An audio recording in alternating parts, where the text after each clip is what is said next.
Hello, peoples. I went to a kidney seminar today at the Village Hotel in Hesel in Hum, and it was very informative, but very overwhelming. I've got so much to take in, so many decisions to make, and I have a lot of reading to do.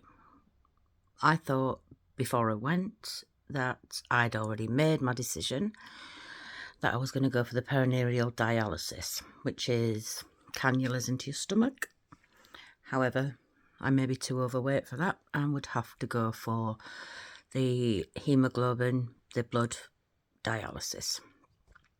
Now, I'm going to just go through some of the information that I got today. Are you ready? We have medicines for anemia, mineral bone disease, anemia and chronic kidney disease, menopausal kidney disease, because I'm getting that way on. Then we have welfare benefits and what they are, which for us isn't a lot. Healthy diet for lifestyle with your kidneys. Exercising and keeping fit. Itching and chronic kidney disease. Now, I can spend hours just sat here itching my skin, itching my head, my neck, everything. I sit on a night and I'm scratching the top of my legs constantly. So I just thought it was dry skin. Anyway, restless leg syndrome. Already have that. Diabetes and kidney disease. Because as you're all aware, I do have type 1 diabetes as well. So not only am I having to control that, I'm now having to control the kidneys. How can a renal dietitian help me? Lowering your potassium levels. Home hemodialysis. Right, hang on, because that's not it all.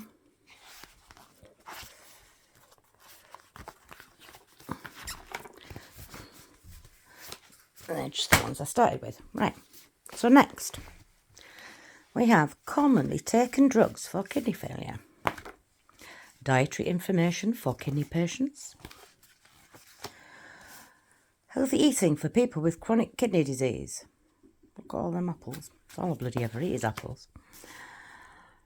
The new Eat Well guide, a well-balanced diet for all. About the kidneys. Frequently asked questions. Bone, calcium, phosphate and PTH in kidney failure. Care of your fistula.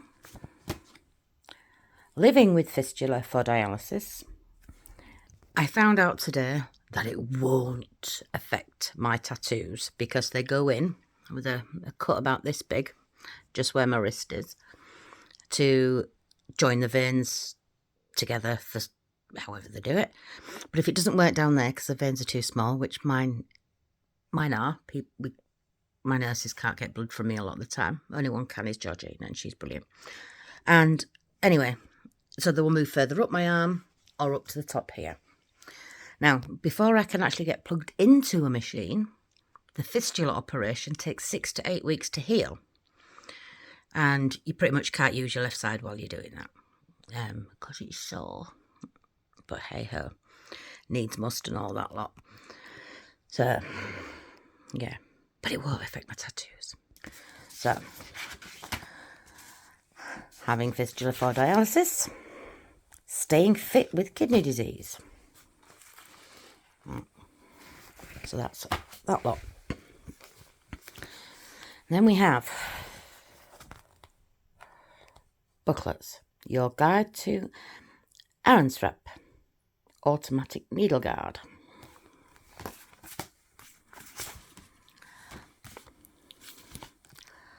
Starting Everenzo.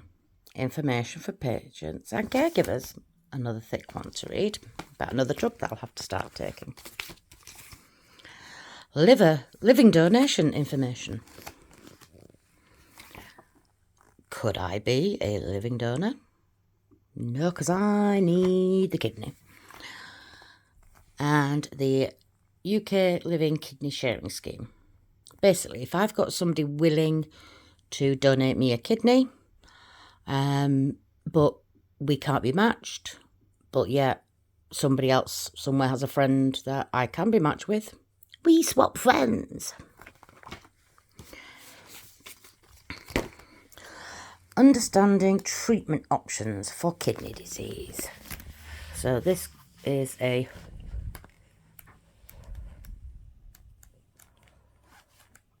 guide to that.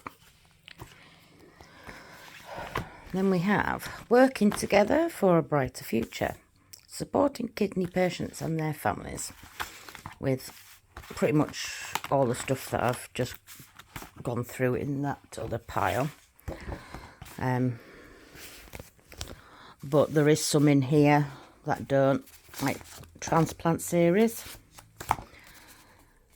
transplant rejection, blood pressure, cholesterol, the drugs that are needed, infections after transplant, the work and normal life after transplant, after my kidney transplant, what to expect, transplant cancer after treatment. Nobody's mentioned cancer before. What the hell's that about? Why is cancer a problem after transplant? Oh, Jesus. Gets worse. Sexual problems following transplant. Skincare in renal transplant patients. Medication for immunosuppressants and prevention of infections in kidney patients. Holiday, travel, vacation, vaccinations in transplants. Holiday guide for transplant patients. Bloody hell. And my next appointment is in May, 1st of May. And it's going to take me about all that time to read half of what I got today. Right. Gift of Life, Living Kidney Donation, question and answers.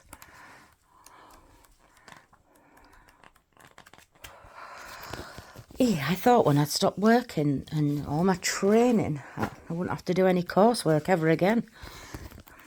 What's this one? Home hemodialysis. This is probably the one I'm going to go for, because with the perineal, you have to put it on every night overnight, 7 days a week. However, with the hemoglobin one, this big machine here, I only need to do it for 3 hours, 4 times a week. So I can do it after I've had my tea, sat in front of the telly, watching Gogglebox. So that's that one. And then Kidney Life. So somebody called Sir Ray has passed. He must have had kidney failure. And this is a magazine. So that's all that. Then we have all this. Welcome Home, your guide to the NX stage system, one support and service. Then all these are leaflets and things that you send off for more information packs. More of them. That's another medication, I think. It's another medication, or did I put them over that side by accident? Again, another information pack. Diabetes and the kidneys. And then patient support pack. So this is like a little journal. I've had a quick scan through it. You can put your appointments in it, your sessions, blood pressure, whatever that is. EPO therapy.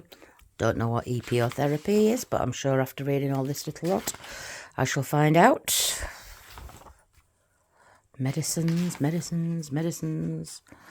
helplines. So, and then here I've got a load of stuff to send off for, oh no, I've got that one already. Another information pack, and another information pack, and another information pack. So, oh, what's this? What is a kidney beam? I have no idea. An exercise and lifestyle management app designed to help people like you live with kidney disease. Lovely. I already have my Libra app for my diabetes, for my blood monitoring. I have my Samsung Health app, which I'm adding weight, food intake, fluid intake. Fluid intake when you're on the hemoglobin dialysis is only 2 pints a day of water, or clear fruit liquids juice. No Coke, no Dr. Pepper, no dark sodas, which, yeah, it's not been too hard giving those up. I have stopped smoking. I'm just vaping now, which I thought I'd crack and I'd be having like a couple of fags here and there. But since I stopped 4 weeks ago, I think I've had about, last Tuesday, not this one, just gone Tuesday before I had a couple. Before that, I think it was about a week before I had maybe 1 or 2. And yeah, I'm just vaping. I've managed to lose 1.5 stone since January, since my body mass is huge. And I need to get my BMI, I thought, under 35 to be put on the transplant list. However, I was told today at this conference thing that it was under 30. So I now have to get my body mass under 30 to be able to have a transplant. I am not looking at a live donor. I don't wish that on anybody. And I'm looking for a double transplant. So it's kidney and pancreas. So hopefully, fingers crossed, if I can get the weight down and get the weight off, I will be put on the transplant list. And I won't have to spend the next God knows how long on dialysis. But the average weight once you're on the list is about 18 months to 2 years for a double transplant, which I'll have to go to Manchester for, because they're the only place that do the double transplant. Leeds do a kidney transplant, so I'll be at Leeds or I will be at Manchester, but that's not for years down the line yet until I get on the list. So in the meantime, I've got lots and lots and lots of reading to do. Get the giggles on and try and take all this in. Tracy and Miles came with me today, and they were my pack horses for all these leaflets I was picking up. Here, hold that, carry this, carry that. But they were brilliant. I'm going to have to try and make some space in my house for a dialysis machine and all the plumbing and the gubbins that go with it, which I watched a video on, and there's a lot to do. Starting with me having to contact my housing association to make sure that I'm allowed to put it in. Because if I'm not allowed to put it in, then I have to go to the hospital 3 to 4 times a week. And yes, transport's laid on, but it's not always on time, or it runs late picking you up. So dialysis, that would normally be 3 hours, unless I can drive myself. But I haven't got my licence back yet after the eye surgery.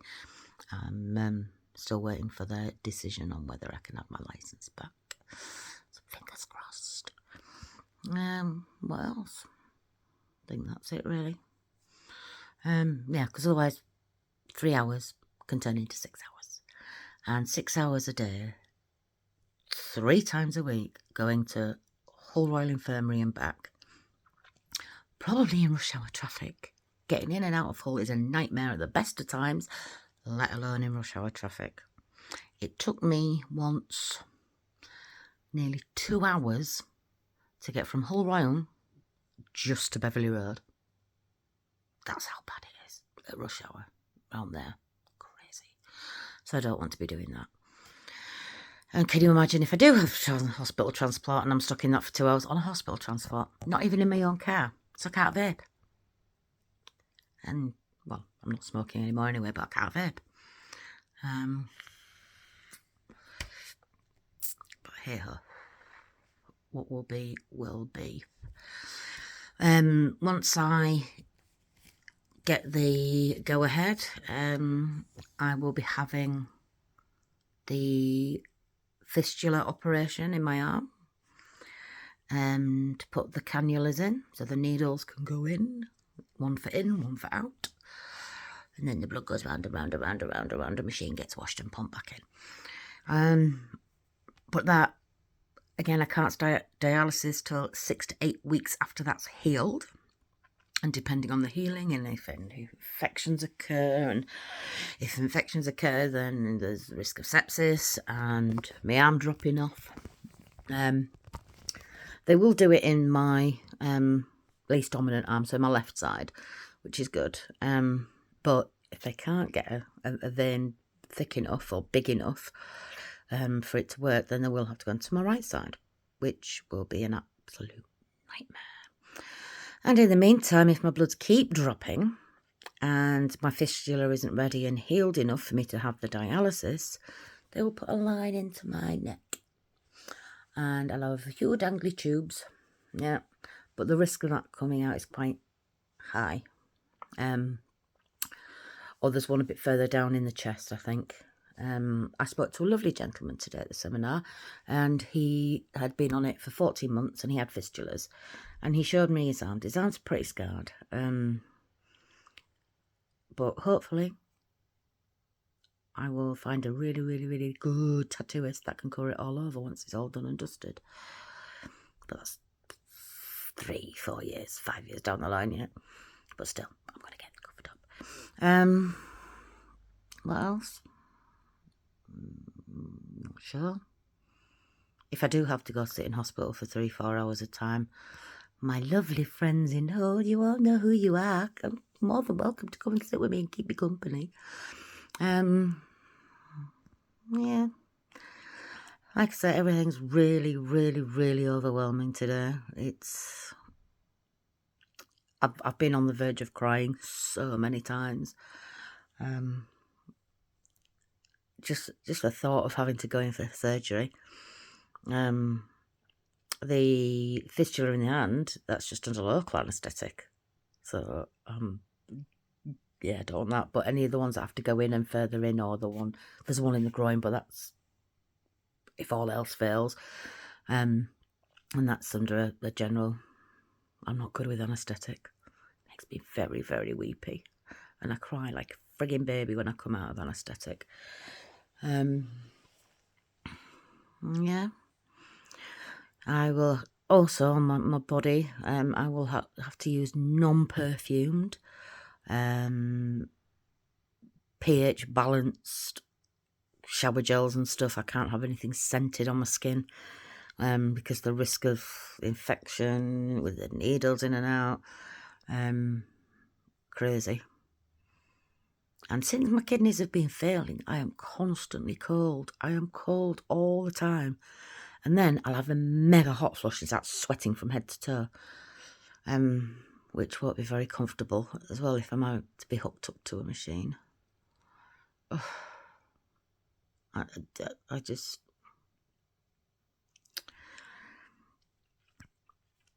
really want things to go well, and my luck with my health, diabetes, fibromyalgia, ankylosing spondylitis in my spine, the arthritis in my neck and my shoulder, carpal tunnel in both my hands. The list is endless, and then there's all the other things that come along with that. Anemia, I'm anemic. I'm having to take iron, which is causing other issues, major issues. Won't go into that because that's a bit personal. And there's just so much more, like a domino effect. Oh yeah, you got diabetes. Oh yeah, you got kidney disease. But then there's that to go with it, that to go with it, that to go with it, that to go with it, that to go with it. Talk about spaghetti junction. So I'm hoping the surgery goes well for the fistulas, so I don't have to have anything in my neck. I don't think I'd like scars all around my neck. I don't fancy that. Scars on your arms you can cover up. Yeah. I have so many more questions, which I should have asked today. But hey ho, there's plenty of helplines and there's plenty of leaflets here for me to read. So hopefully once I've read them all, I know a bit more. And yeah, I will do an updated video after I've been to see my Professor Badari at Hull in May and see what's happening, or if anything happens before then. I get more bloods done next week, so the week after that I'll find out where they are. At the minute I'm at 17, or I was in January. I could possibly be at 15 right now because I have been dropping by 1% a month, which is very rapid.